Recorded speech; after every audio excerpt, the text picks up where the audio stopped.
Hello, hello, and welcome to episode 177 of the Compassion and Cucumbers podcast. I'm Christine. And I'm Sam. Here's what's coming up in today's show. In our Noteworthy segment, we'll tell you about how a British vegan artist and other foreign travelers to the U.S. are being detained and held in ICE detention centers. Unbelievable. Is traveling in and out of the U.S. becoming too risky? And in our main topic, we're talking about zoos, why vegans don't support them, and some recent news surrounding some popular zoos in the U.S. But before we get into all that, you know what we do? We talk about what we've been up to. We do. So what have we been up to? Okay, so this past week was spring break for me, which was absolutely delightful. You always got to look forward to spring break. We headed to the beach. We grabbed our suntan lotion. We so did not. Because that would be a very bad idea, particularly for me. Yes. Yes.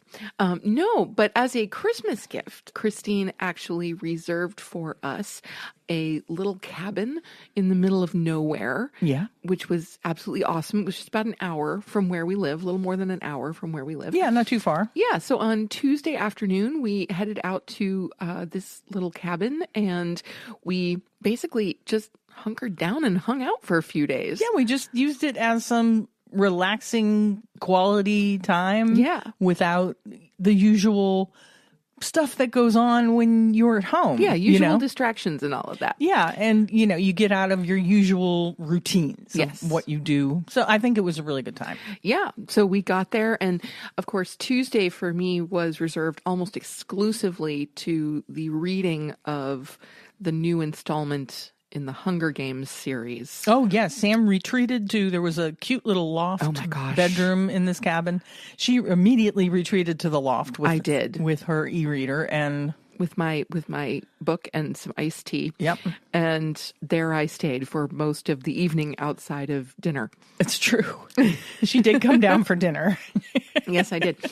But it was absolutely fabulous. I did, in fact, read it in less than 24 hours. Yeah. In fact, it was even less than 12 hours. I think so. Yeah. You were pretty voraciously reading it. Yes. And it was absolutely fantastic. It did not disappoint in any way, shape, or form. No, every so often from the loft, I would hear like a ooh or ah or oh my God. Yes, a gasp for an oh my God.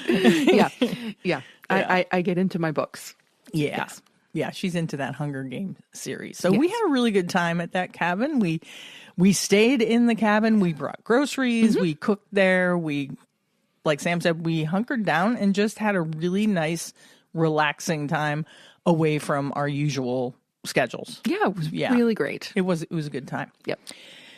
While we were there, or maybe we came up with this a little before we were there. No, this is while we were there. This is one of the many conversations we had while we were there. Okay, so while we were there, we came up with this deal, right? So just today, we went to, there's a new Planet Fitness near where we live. Mm-hmm. And so we decided, let's check out the Planet Fitness. It's been a while since we've been going to, a gym regularly. And we both need it. We both need to move more. I mean, Sam moves in her job. I do, but that's nowhere near the amount of moving that I used to do when I was younger. Sure. And so, I need to up my movement quotient a bit. Yeah. And so for some incentive for us, we came up with this plan that if we work out 20 days out of the month. So a minimum of 5 days a week. Yeah, 5 days a week. That we can reward ourselves with a trip to Wurlitzer Pizza to get some vegan pizza. Absolutely. Or, just to find something really fun, because we tend to get really excited about these kinds of things. Like when we start to do them, like we'll talk about them and we're like, yeah, this is gonna be really great. Yeah. And we're gonna get ourselves a little bit healthier than we are, and this would be wonderful, and we're all for it. Yeah. And really exercise is kind of the missing component for us, because we do in general eat very healthily. Yeah, we eat healthily. We try to take care of our mental health and all that jazz. So it is the missing piece. It really is. Movement. Yes. Yeah. And so but just having that little tiny bit of incentive, because I think this all came from like we were watching a video on YouTube and a pizza commercial came up. Yeah. And Christine went, ooh, pizza. And I was like, what if once we get this whole Planet Fitness thing going, we give ourselves a goal, and if we meet the goal, we get to go have Wurlitzer pizza. Yeah. Because it's not something we do on the regular anyway. Like this is maybe twice a year. Yeah, I mean, total. Because they're what are they, an hour and a half away from us? About that. Yeah, so it's not like we can just hop in the car and go there. Well, I mean, it is. We can, but it's not like we're not just going to go for pizza an hour and a half away. No. Although their pizza is kind of worthy of it. It is definitely worthy of it. It is something that we only do a couple of times a year. So I think this deal, it's good incentive. Mm-hmm. And when I'm at the gym, I am going to focus on that pizza. Well, and for what dangle it in front of me like a carrot. Yeah. So we went to the Planet Fitness today to kind of take a tour of the place. Yeah, we got a nice tour. I wanted to see if it was an environment that I would be comfortable in. Yeah. I don't like gyms with too many mirrors. I hate mirrors. Yeah. I spend my working hours in front of mirrors and I just can't stand it. Yeah. So I just wanted to make sure that it was a place that I would feel comfortable in. Atmosphere means a lot to me. And first of all, I was happy that everything was purple. Everything is purple. Everything is purple. I was like, okay, this is great. Aesthetically, I'm already with this. There were tons of machines, so it didn't look like we would ever be in a situation where we wouldn't be able where you're waiting for a machine to get the thing we wanted to use. It's really unlikely that you would be waiting. Yeah, so that was really great. So tons of equipment, and they had a really cool little 30-minute circuit that kind of covers both strength training and cardio. Yeah. So I thought that was really great. If I only have 45 minutes in between things, I can still run and do this 30-minute circuit. Yeah. And there we go. Yeah. And then also I figured out another incentive for me was they have a whole section. It's kind of like a spa. They have almost, a spa section with massage chairs and hydro massage chairs. Uh-huh. And I was just kind of like, okay, this will be great because I will be able to go do a workout and then chill in a massage chair. Yeah, or chill on a hydro they have massager. They have tanning booths, and they have this other booth that's just like a red light that's supposed to ease the tension in your muscles after you work out. And it's actually on a shake plate, so it helps to kind of break up some of the lactic acid. Yeah, so get rid of those lactic acids that you build up. I may try that as well. Yeah, that's kind of cool. Yeah, that's kind of cool. I'm intrigued by that. And it's not like a tanning. It's not UV or anything. No, there will be no tanning. That's really cool. And they had this one room. It's just this really cool, looks like an astronaut chair. It really does. Thing with a screen over. It's all one piece. So it's like this oval shaped astronaut chair with a screen on the top, and it's got guided meditations and stuff like this. It's just like this relaxation room. Right. Which is really cool. Yeah, so I just love the idea that that everything behind our new gym, it's not just about, like body type or image or, I'm walking around and I'm like, okay, there are people of all ages here. There are people of all fitness levels here. Yeah. I don't feel out of place either by being too fit or not fit enough. Right. Yeah. I mean, we used to go to the gym on campus, and I used to go before anybody got there. Sometimes I was there before the kid that was supposed to open the place was there. Yep, true. And because sometimes they overslept. But the problem with that gym is if you were there at any time when it was the least bit crowded, it was filled with 18 to 22-year-old people. Yeah. It's really discouraging. Yeah. When you're like the old lady on the elliptical going, oh my God, I'm dying. And they're checking themselves out in the mirror, and touching up their makeup. Just the environment did not work for me. It doesn't work. We're too old for that environment. I tried many, many times. And I mean, I did better with it when I was still in my mid-30s. Yeah. And I didn't mind it when I was there and I was one of maybe 2 or 3 people in the place. Oh, it's just you and Gailey. At 6 o'clock in the morning. But if you wanted to, go at any other time of the day, it was filled with college kids, as it should be, Absolutely. So, yeah. So, yeah, it's fun.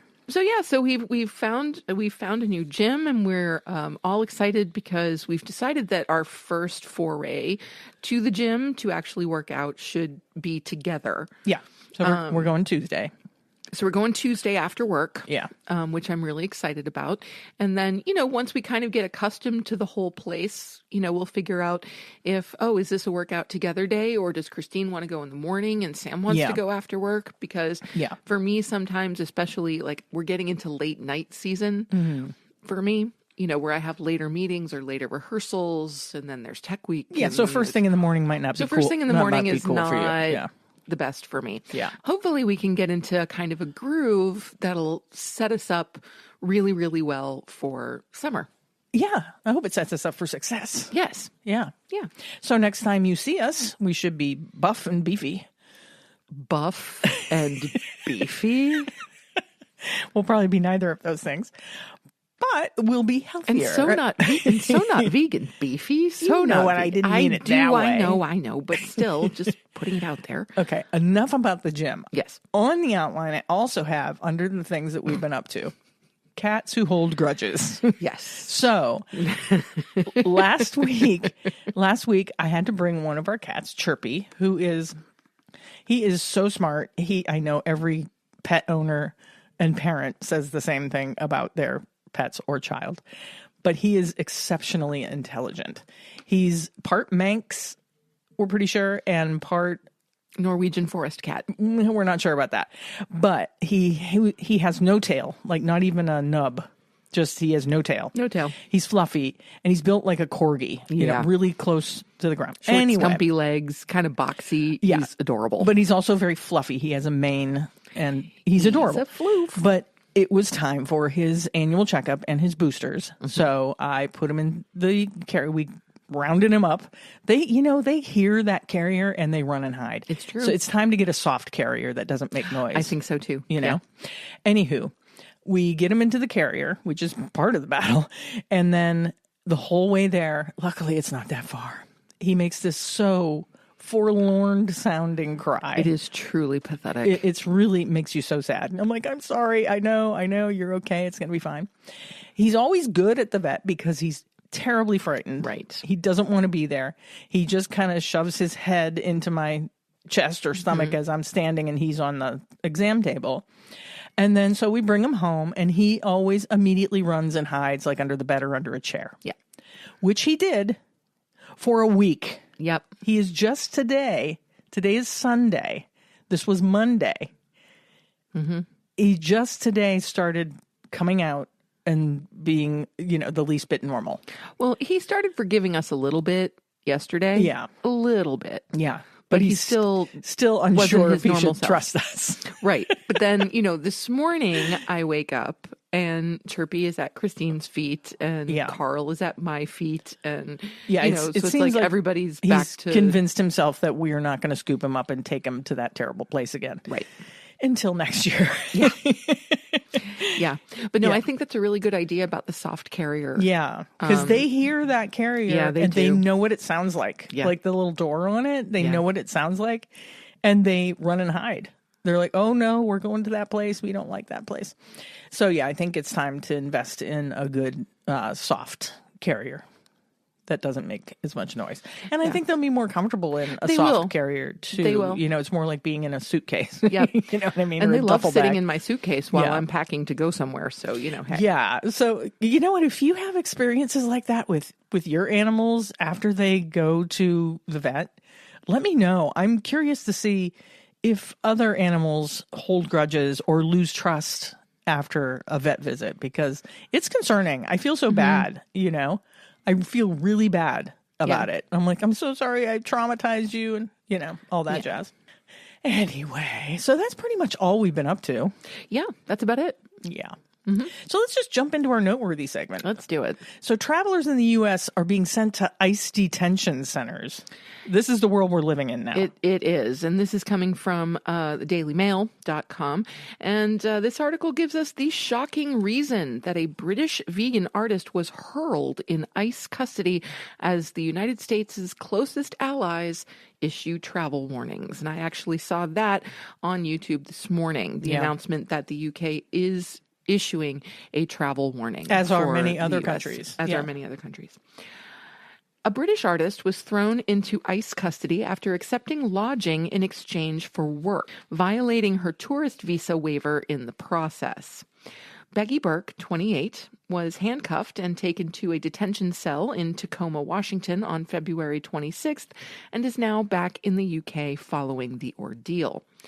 She touched back down on Tuesday with her parents Paul and Andrea telling the BBC she was getting free accommodation for helping families with chores. Here's my question, and they don't answer the question in this article, and I'm sorry to interrupt, but who told on her? Like, how did people know? Somebody had to rat her out. I have no idea. Right? And she was merely helping with chores around this place so that she didn't feel like she was a burden to them. I have no idea. Anyway, continue. Her father, Paul, believes that in doing so, she had essentially broken the terms of her tourist visa waiver, which bans vacationers from doing work while in the U.S.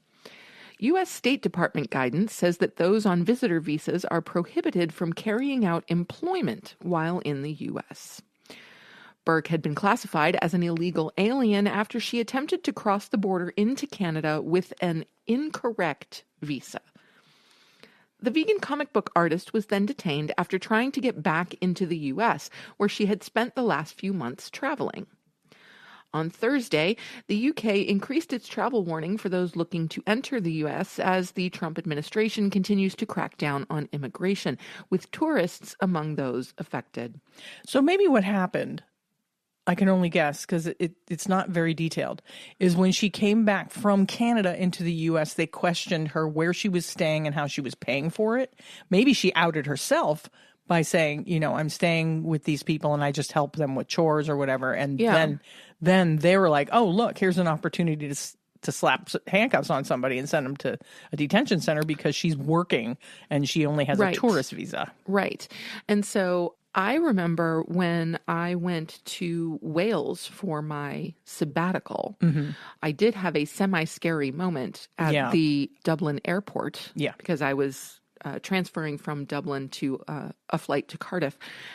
And there was some confusion over the idea of me doing a residency with a community group in Cardiff. They thought that I was being paid by the group in Cardiff, which I was not. I was being paid by my home university. By your university, Right, exactly. And so I was there basically working according to the government for free. I was not getting compensation for that. But interestingly, I did get housing while I was there because the director of the organization allowed me to stay with him for the 2.5 months I was there. Yeah, you were simply staying with him. Yeah, exactly. It wasn't a paid thing or... No. Yeah. But, I would have had to pay for an Airbnb for 2.5 months otherwise. So I thought it was very generous of him to do that. And I'm wondering if now that same situation were to arise, if that would somehow look suspicious. I think it would. Yeah. I think it would. And they, of course, did ask to see my bank account. Like, I actually had to open my bank account and prove to them that I had enough money. Yeah, enough money to live. Myself. That you weren't going there and you weren't working and taking jobs away from someone that living in Wales. Yeah. Yes. And I think also part of the issue that I came across was that I did not have an absolutely firm exit date. Yeah. Because, of course, you go to the UK, you have 90 days. Yeah. You get 3 months without question, really. And I told them that I was planning on going home in November, but I didn't know exactly when in November because I was thinking about doing a little bit of extra, touristy kind of things at the end of the residency. So that probably was the first red flag, is that I said I wasn't sure when I was leaving. Yeah. Yeah. But anyway, in a new post to the UK's Foreign Office website, it says you should comply with all entry, visa, and other conditions of entry. The authorities in the U.S. set and enforce entry rules strictly. You may be liable to arrest or detention if you break the rules. Prior to the new post, guidance was more brief and did not make any mention about being arrested or detained. Germany also updated its travel advisory to the U.S. to emphasize that a visa or entry waiver does not guarantee entry. That new advice comes after German tattoo artist Jessica Brusche, 26, met a similar fate after she tried to walk through a checkpoint at the southern border. Brusche was arrested by border agents when she tried to cross from Tijuana into San Diego on January 25th. Brusche was traveling with her American friend Nikita Luffing as a tourist under the ESTA visa waiver program. The two had met in Tijuana and were carrying tattooing equipment. Immigration officials reportedly accused Brusche of working in the U.S. the last time she entered the country with the ESTA program, an electronic system that determines whether someone is eligible to enter the U.S. without a visa. Luffing told the outlet she asked officials if Brusche could be sent back to Mexico, but they said she would be deported to Germany in 3 to 5 days because she could not offer proof of residence in the Latin American country. But Brusche says she spent days in a cell at the San Diego border before she was taken into ICE custody and brought to the Otay Mesa Detention Center, where she has been held for more than a month. "I just want to get home, you know? I'm really desperate," she told ABC 10. Her detainment included a horrible 8 days in solitary confinement, she added. But wait, there's more. American Pie actress Jasmine Mooney was also detained by ICE for nearly 2 weeks. The 35-year-old had been denied entry into the country while trying to make her way from Mexico to San Diego, California, after her work visa was revoked back in November while traveling from Vancouver to Los Angeles. The American Pie, The Book of Love star landed back on Canadian soil on Saturday as her mother, Alexis Eagles, and friends met her at Vancouver International Airport around midnight. According to her mother, who's been fighting for her daughter's return home, Mooney was detained at the San Ysidro border crossing before being transferred to San Luis Regional Detention Center in Arizona. While she was there, Mooney said she endured some of the harshest treatment there that left her weak and confused.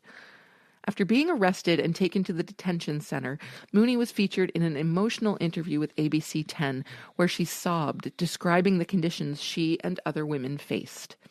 "I've never seen anything like this," she told the outlet.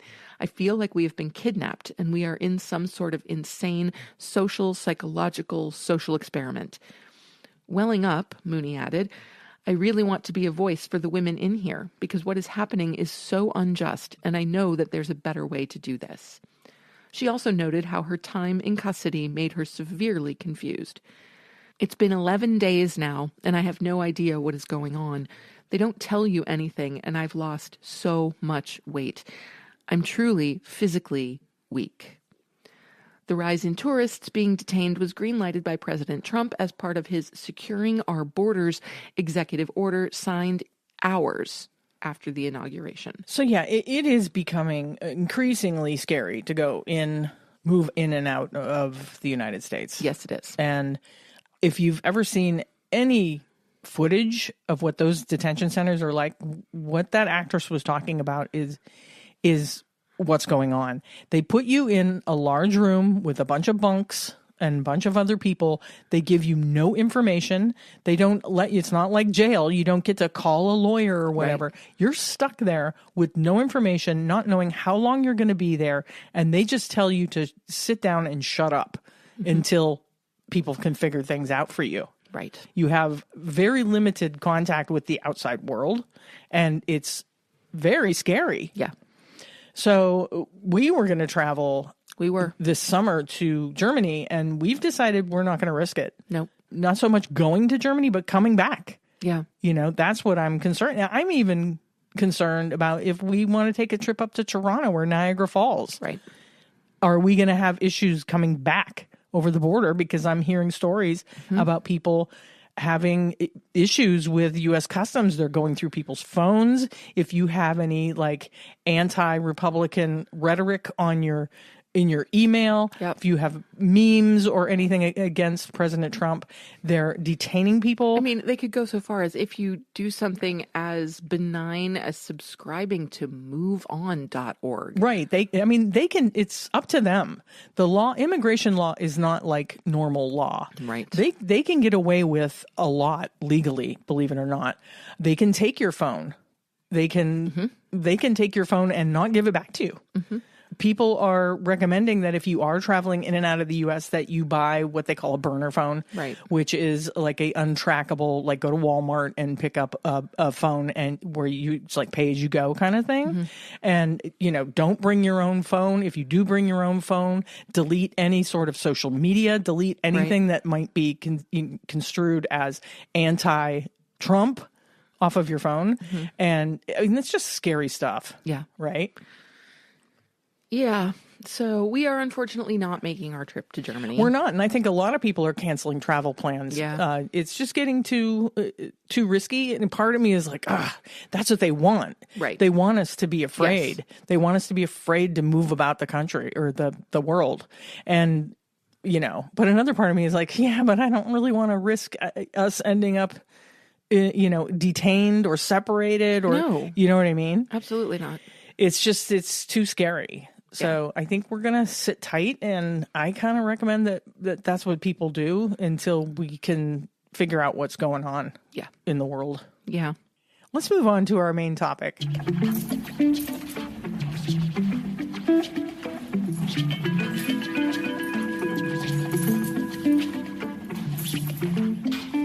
This week's main topic is, why don't vegans support zoos? We're going to answer that question. We're going to talk a little bit about what's going on in zoos. We're going to go over some pros and cons about zoos, and let's talk zoos. Right. So one of the first reasons that vegans tend not to support zoos is that, of course, animals are placed in a captive environment instead of being in their natural habitat. Right. They are confined to enclosures that are often much smaller than their natural habitats, which can lead to physical and psychological stress. Yes, I don't know if you've ever been to a zoo and you've seen maybe the big cats where they pace. That is not normal behavior. No, it's a sign of distress. It is a sign of distress. Or you see monkeys, and it's kind of like an old thing that the monkeys will throw poop at you. But they don't, they might throw poop at each other out in the wild. but there'll be a lot more hooting and just displaying anxiety-driven behaviors because of their captivity. Yep. Yeah, and another reason why is because it's simply exploitation for profit. Like zoos operate as businesses that profit from keeping animals on display rather than prioritizing the animal's well-being in most cases, right? Yes. But the thing is, not all zoos are for profit. No, they're not all for profit. There are some not-for-profit zoos out there. It doesn't make them mean they're better. No, it does not. Yeah. And just about any zoo, whether it's for profit or not, will tell you that their first priority is conservation. That's what they all say, yes. Yes. And so it's a good idea, if you are considering going to a zoo, that you research whether or not that zoo is not-for-profit or for-profit, and decide if, their philosophy, let's say, is something that you jive with. Yeah. People will also question breeding programs and conservation concerns. Like I just said, many zoos claim to support conservation, but many engage in captive breeding programs that do not necessarily contribute to reintroducing animals into the wild. That's right. A lot of times their breeding programs are simply there to breed more animals to put on display so that they can make more money off of them. Another reason to consider not going to zoos is that animals are separated from their families. Animals in zoos are often separated from their families in social structures, which can be distressing for species that rely on strong social bonds. Oh my gosh, elephants? That's the first one that came to mind. Like elephants, like giraffes. These are herd animals that rely on the community of their herd, and they're often found in zoos alone or maybe with only one other companion. There is also a certain lack of enrichment and mental stimulation for animals in a zoo environment. Yeah. Even well-maintained zoos may struggle to provide enough enrichment to prevent animals from developing stress-related behaviors, such as pacing, over-grooming, or self-harm. Many vegans, us included, prefer to support sanctuaries or wildlife conservation efforts that focus on protecting animals in their natural habitats rather than keeping them in captivity. So that's just some of the reasons why vegans don't support zoos in general. But let's talk about some pros and cons. Right. So as ethical vegans, we personally don't condone the captivity and exploitation of animals for any reason. Yeah. But let's take an objective look at this. We can. There We are can be some objective. pros. So, for example, zoos have contributed to species recovery in a number of ways. Zoos have helped save species like the California condor and the Arabian oryx from extinction through their breeding programs. And some of those animals are then reintroduced into the wild. Yeah, the condor situation was definitely some good that came out of a zoo, right? So, yes. Yeah. There's funding for conservation efforts. Many accredited zoos donate money to conservation projects worldwide, protecting habitats and species in the wild. So some of that money that they're gaining by exploiting animals is being used for good. Yes. Zoos also tend to have ingrained education and awareness programs.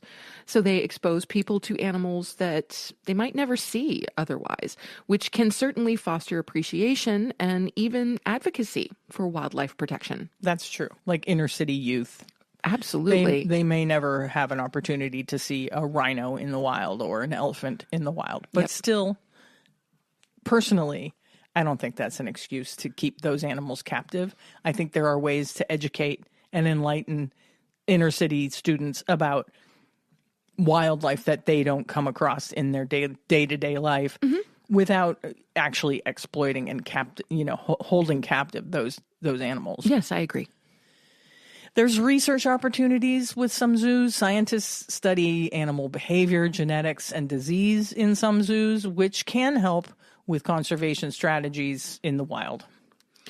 Now let's take a look at the cons to zoos. Now, we did talk a little bit about species recovery, but unfortunately, that type of work tends to have a very limited impact on wild populations. Yeah. So while some species do benefit from zoo breeding programs, most endangered animals don't, as perhaps their breeds cannot be successfully reintroduced into the wild. So then that particular breed is essentially just being bred for captivity, like our farmed animals are. Right. And you will see in some zoos, they'll have animals that have very small populations in the wild, and they will present it as a conservation effort. Like, here is this animal. There's only this many of them left in the wild. We're breeding them and holding them captive here. Right. So that you appreciate that fact. But it's still... Yeah. It's a little misguided. Yeah. It's very misguided. Of course, there's ethical concerns and animal welfare concerns. Even the best zoos can't fully replicate an animal's natural habitat. They just can't. They don't have enough room. And some species suffer from stress and lack of stimulation. Absolutely. Yeah. Some argue that the money spent on zoos and the money made by zoos could be better used, perhaps instead of focusing on keeping animals in captivity, focusing more on habitat reconstruction and the health of species in the wild. Then, of course, there's the commercialization. You know, if you've been to a zoo, it's commercialized. They advertise, they charge tickets to get in, they have snack areas, they have lunch areas.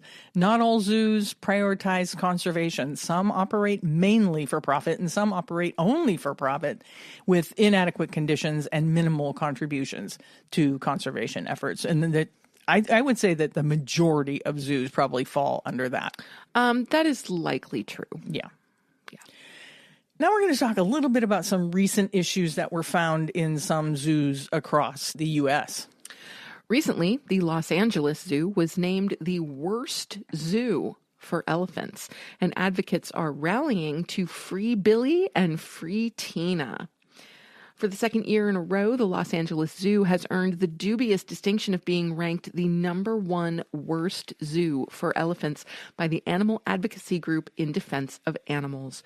The 2024 list, part of IDA's annual 10 Worst Zoos for Elephants report, highlights the dire situation facing Billy and Tina, two aging, isolated elephants who remain confined in inadequate conditions. At 40 and 58 years old, Billy and Tina are considered elderly by zoo standards, where elephants often suffer shortened lifespans compared to their wild counterparts. Both elephants exhibit signs of zoochosis, repetitive abnormal behaviors like head banging and swaying, which stem from the stress of confinement and lack of social interaction.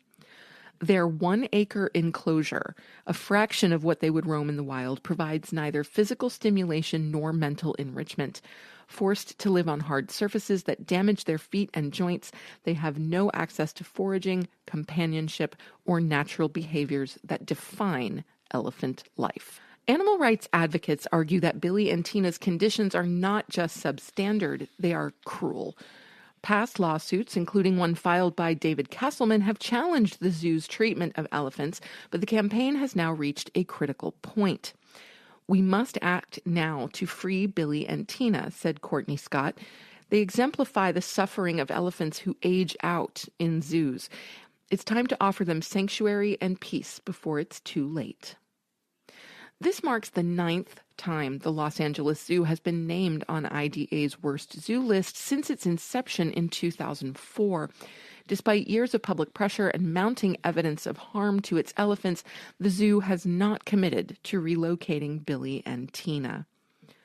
On Saturday, March 22nd, so just yesterday, a coalition of animal welfare organizations in defense of animals, Elephant Guardians of Los Angeles for Animals, the Non-Human Rights Project, and EcoFlix gathered at the front entrance of the Los Angeles Zoo for a peaceful rally.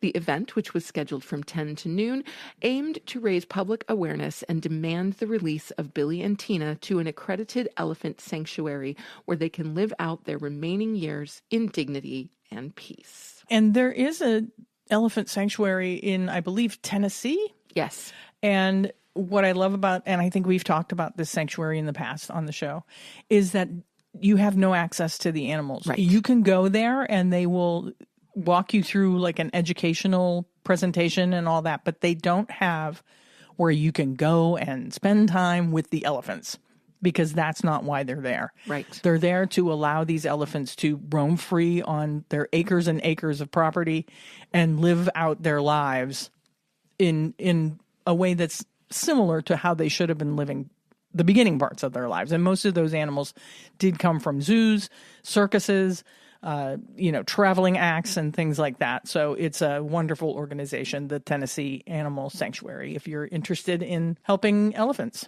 The Bronx Zoo has been ranked the second worst zoo for elephants by In Defense of Animals, primarily due to inadequate living conditions for its elephants Happy and Patty.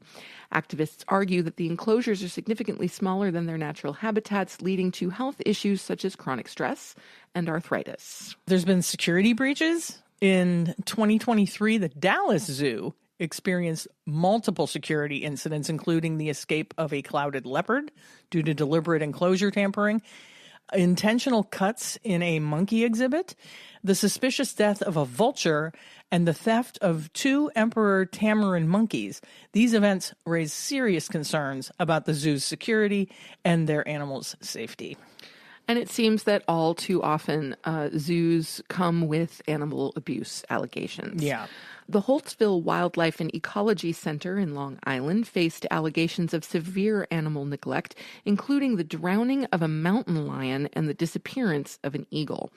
Whistleblowers accused the facility of covering up incidents to maintain funding, prompting investigations by state authorities. Zoos, as we were saying, often fall back on their conservation efforts as a means of explaining why they have to keep as a justification. Yeah. Well, the San Francisco Zoo's plans to acquire giant pandas from China faced a lot of scrutiny over funding sources and animal welfare concerns.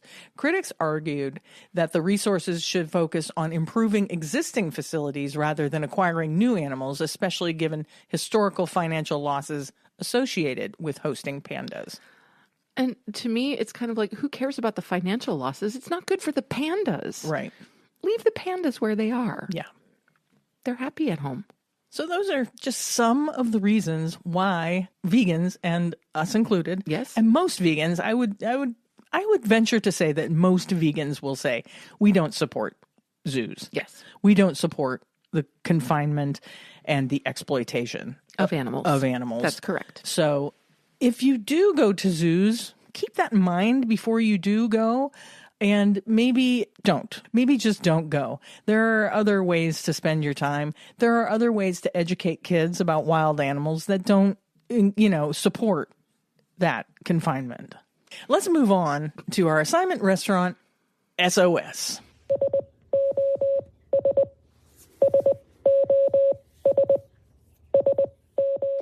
This week is an actual SOS. It is. We're talking about Red Bamboo in New York City. Recently, Red Bamboo announced that they were in a really bad spot and feared that they would have to close. And we want to thank listener Stacy L. for making us aware of their struggle. Last year, Red Bamboo's wings were featured on an episode of Hot Ones, the YouTube Hot Sauce Challenge interview show. Now, Red Bamboo has been serving up vegan food in the Big Apple for over 30 years, and they are now asking for our help. We will link to their GoFundMe in the show notes if you would like to help. Let's take a look at their menu so you can decide what you're going to get when you go to support Red Bamboo. Ooh, it's a pretty website. Okay, I'm in for the broccoli and sweet potato tempura immediately.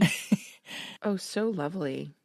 It's a little bit of everything, isn't it? It really is. It looks like a lot of it's Asian fusion. Yeah. But they also have a lot of like Americanized dishes like barbecue buffalo wings, potato. Is that what you were talking about? The sweet potato tempura? Sweet potato and broccoli tempura. Yeah. Tempura, Caribbean jerk spiced seitan, collard green rolls. That's new. Yeah. To me anyway. Almond coconut chicken. Of course, this is all 100% vegan. Chicken satay. Bamboo nuggets. All right. That's just their take on the chicken nugget, served with a Vidalia onion sauce. Ooh, that sounds really good. Yeah, they have, really big menu. They have roti bread. Oh my God, I just love their appetizer menu. Like I could dumplings. Just I know this is just all off their appetizer menu. The appetizer menu. Huge. It's like, huge. I'm sorry, the Seoul pancakes. Yeah. Bell peppers, scallions, and carrots mixed with traditional Korean batter and served with a soy lime dipping sauce. Oh. They have a sampler platter of some of their apps, which is really cool. Yeah, you get cool. 4 Creole soul chicken, 2 barbecue buffalo wings, 2 crab rangoon, 2 grilled bourbon chicken, and 1 collard roll. That's great. So you can try a bunch of them. Yeah, that is really cool. Yeah. Of course, they have sandwiches and burgers. They have a breakfast sandwich. They have heroes. They have an entire menu of salads. And they all look really yummy. And a huge entree menu. Oh my gosh. And they all look beautiful. But I mean, there's stuff here, everything from Chinese to Korean to Italian to American. It's a huge menu. Thai. Really huge. To Indian to oh my gosh, it's all over the place. But let me tell you, next time we're in New York, this is number 1 on the list. They're located at 140 West 4th Street, New York, New York. So if you are near the Big Apple, please support Red Bamboo because they are struggling. And like I said, we will, well, I didn't say it, Sam did. We'll link to the GoFundMe so that you can help them out if you can't actually get there to buy a meal. And if you do wind up supporting Red Bamboo, email us a recent photo of your meal. Tell us what it is. Tell us how fabulous it was. And you will be entered to win a gift card because we want to buy you dinner. We do. Now it's time for our favorite portion of the show. Must be listener shout out time. It's listener shout out. Just want to give a shout out to all my fans watching. I love you guys. I love you. This week's shout out goes to Yvonne Bolin. Yvonne is a new subscriber to our YouTube, and we just want to thank you for listening and subscribing, Yvonne. Yeah, thanks for subscribing and listening, Yvonne. Send us your t-shirt size and address so we can send you a Compassion and Cucumbers swag bag. You can text us that information using the link in our show notes. Be sure to include your name. You can email us that information at compassionandcucumbers@gmail.com or just DM us on the old Instagram or Facebook. And for the rest of you out there, if you would like a listener shout out, please email, text, or DM us. Let us know what you think of the show and tell us a little bit about yourself. Hey, can you nominate somebody else for a shout out? You know what? You can. You know what? If you have somebody that has a birthday coming up, you want us to sing happy birthday to them or tell them happy birthday or happy anniversary or, sorry, honey, I broke your favorite glass, whatever. just write in and we'll say anything. Honest to God, we will. It's true. Within reason. Yeah. No hate speech. No.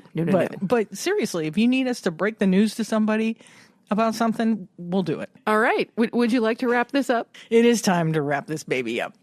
But before we go, don't forget to subscribe to the show on your favorite podcast app. Subscribe to our YouTube, just like Yvonne. Leave us a rating and a review if you can. And if you want to get more news about the show, subscribe to our weekly newsletter at our website, which is compassionandcucumbers.com. And with that, it's time to sign off.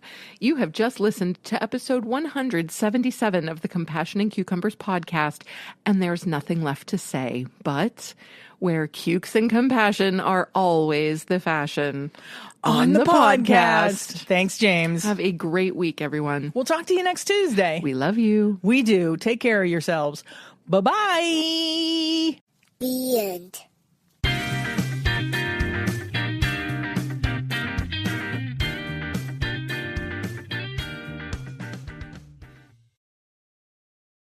If you'd like to support the Compassion and Cucumbers podcast, well, you can do that by hopping on over to our Patreon page and becoming a patron. We have all the recipes from our vegan kitchen series up there, and we'll be adding some patron-only episodes in the near future. So thank you for supporting us at whatever level that you choose, and thank you again for listening to Compassion and Cucumbers podcast.